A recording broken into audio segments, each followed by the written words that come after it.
इनके लबे रंगी की निछावर थी कि जिसने।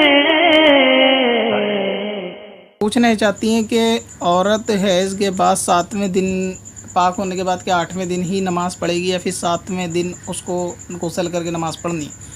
तो हमारे उर्फ़ में शायद ये चीज़ ज़्यादा मशहूर है ख़वातीन में, क्योंकि ये सवाल रमज़ान के अंदर बहुत ज़्यादा तादाद में थे, क्या रोज़ा 7वें दिन रख लें, क्या रोज़ा 7वें दिन रख लें।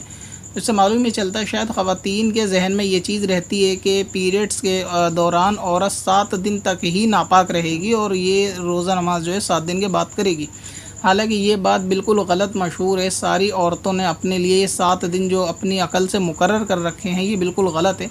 इसके बारे में पहले मैं एक सेपरेट वीडियो बना भी चुका हूँ कि हैज़ किसको कहते हैं और हैज़ के दौरान दिन कितने किसके होते हैं, इसके हिसाब से एक वीडियो पहले बनी हुई है। आप चाहें तो उसका लिंक डिस्क्रिप्शन में मैं दे दूँगा, आप उस पर क्लिक करके उसको देख सकती हैं।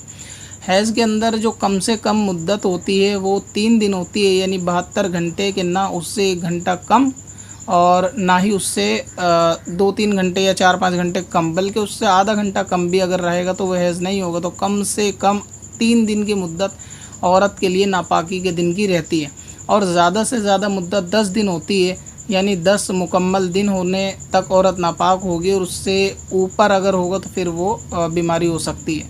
इस 3 और 10 जो मिनिमम और मैक्सिमम, इसका मतलब ये होगा कि जितनी इस्लामी बहनें हैं वो इन 3 से 10 दिन के दरमियान ही नापाक होंगी।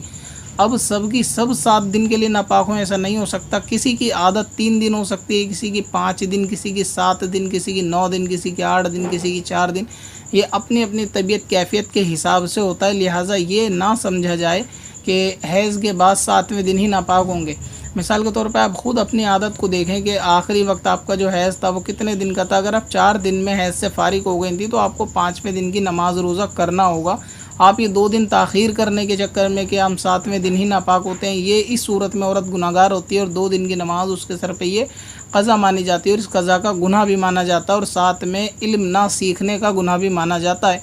क्योंकि जो मसाइल किसी की ज़िंदगी में दरपेश आते रहते हैं उसका उतना इल्म सीखना हर मोमिन मर्द और औरत दोनों पर फ़र्ज़ है। लिहाजा हैज़ के मसाइल सीखना हर बालिगा औरत पर फ़र्ज़ है।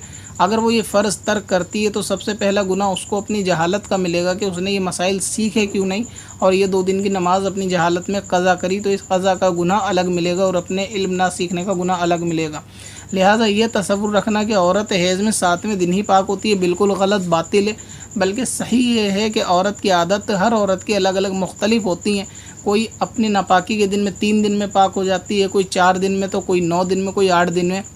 लिहाजा जब आप अपना आपको महसूस करें कि अब आपका हैज़ बंद हो गया और आपकी आदत के दिन मुकम्मल हो गए, 4 दिन थे 4 दिन मुकम्मल हो गए, तो आपको चाहिए कि आप गुस्ल करके फिर नमाज की तैयारी करें, 7 दिन तक बैठी ना रहें। इसी तरह हर औरत 7 दिन बैठे ज़रूरी नहीं है, किसी को आदत 9 या 10 दिन की भी होती है तो उनको चाहिए उनको 7 दिन के ऊपर भी यानी नमाज माफ़ होगी। मगर सब ने एक ये जहन बना रखा होता है शायद कि 7वें दिन, क्योंकि इसमें कहा यह जाता है कि 1 हफ़्ते की नमाज़ें माफ़ होती हैं, तो 1 हफ़्ते से मुराद 7 दिन लेते हैं, जबकि सब के 7 दिन नहीं हैं। तो इस बात का एहतियात रखें, इस बात का ख़याल भी रखें कि आपके जो दिन हो सकते हैं वो नापाकी के 4 भी हो सकते हैं और 3 भी हो सकते हैं और 5 भी हो सकते हैं। जैसे ही वो दिन मुकम्मल होंगे तो आपका सवाल था कि 7 दिन तक रुकना पड़ेगा, तो बिल्कुल रुकना नहीं पड़ेगा। आपको गुस्ल करके फ़ौरन नमाज़ पढ़नी पड़ेगी और हर इस्लामी बहन को इस चीज़ में एहतियात की बहुत ज़्यादा ज़रूरत है। पत्थर में